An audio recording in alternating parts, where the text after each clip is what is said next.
Miss Zanetta Everhart, who is a mother of one of the survivors from the Buffalo shooting, made a profound statement.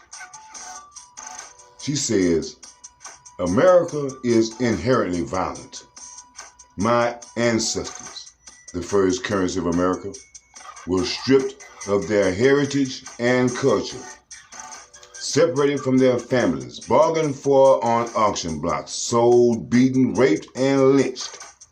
Yet, I continuously hear after every mass shooting that this is not who we are as Americans and as a nation. Hear me clearly. This is exactly who we are. Now, when she says we, I know that she's not saying we as in us, but we as in Americans. And when she's referring to Americans, she's not referring to us as Americans, but them.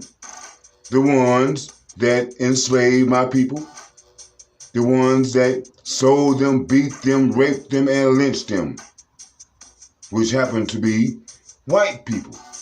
The question is, why are white people so mean and evil?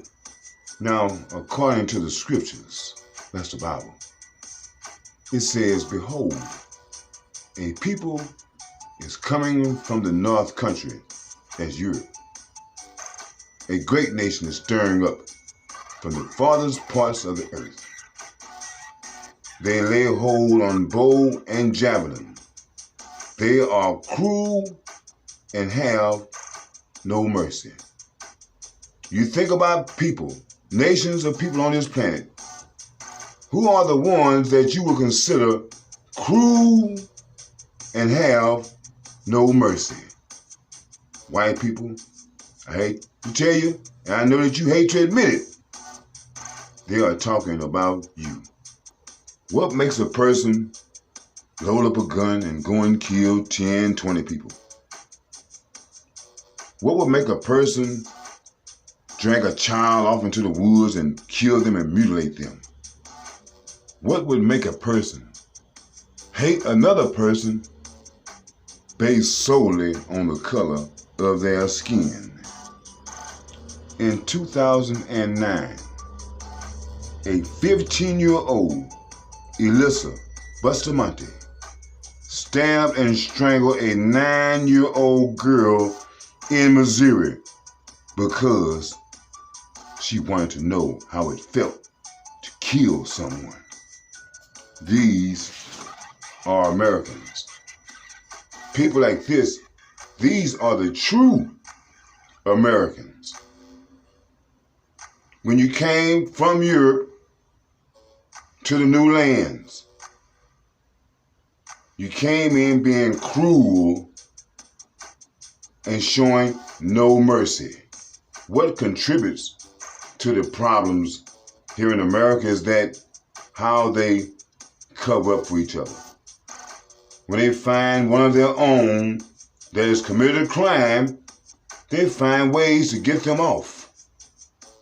Speak nicely about them. The other day, this guy right here praised the Texas school shooting.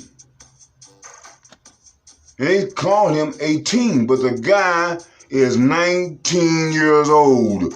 He is not a teen. Technically, he's a teen because he's 19, but he's a man. Look at this guy. This guy is not 18, but that's what white people do. When one of them are involved, they find ways to try to gain sympathy. Oh, he's a disgruntled teen. He's having problems. He doesn't have friends. No, the guy is inherently violent and evil.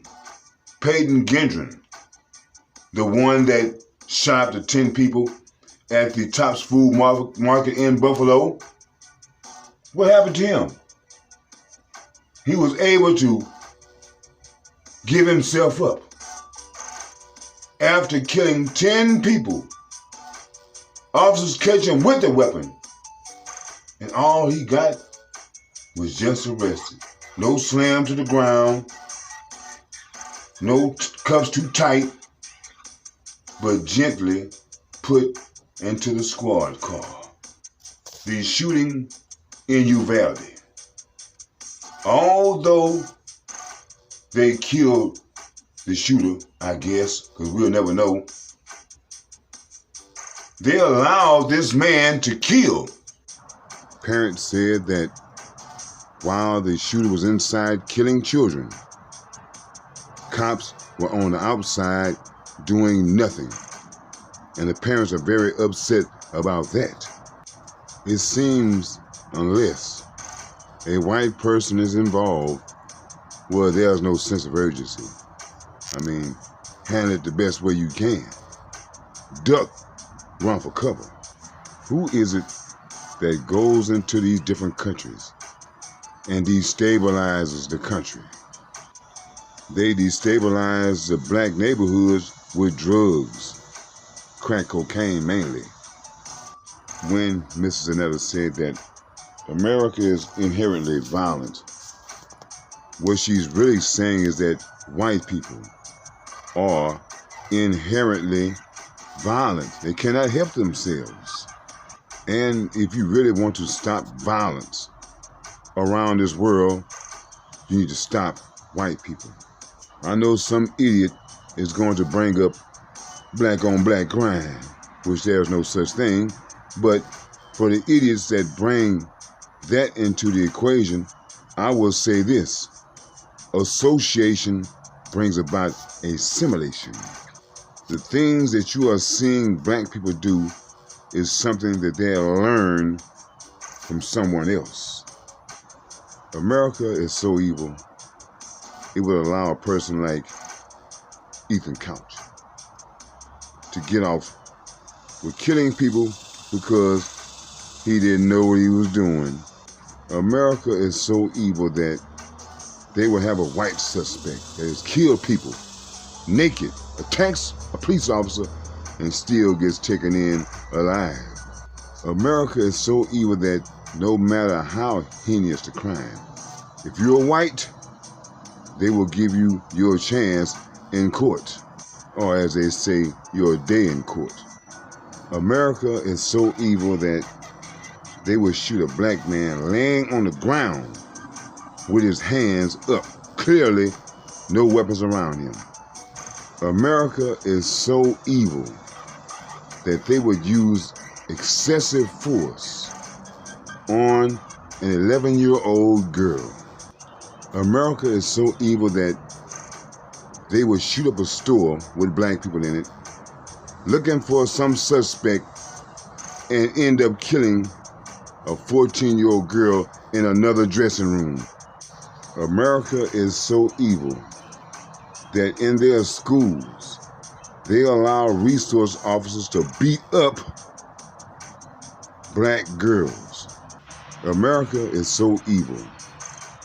When a white person from another country comes and commits a crime in America, they will specify, oh, this person is Englishman, he's Briton, oh, he's Dutch. But when a black person from another country commits a crime, they just say he's black, in an attempt to lump all us into one bag. And I'm going to say it again. Whoever sold this guy a firearm should be in prison. There's no way in the world I would have sold this guy a bag of marbles. Not looking the way he's looking, I can look and tell he's up to no good, and I would have called the cops.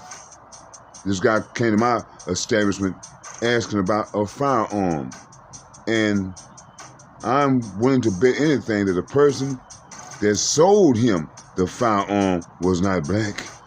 There's something that we call checking yourself. You have to check yourself. Quit looking all around other places to say that this is a problem, that is a problem, they are the problem.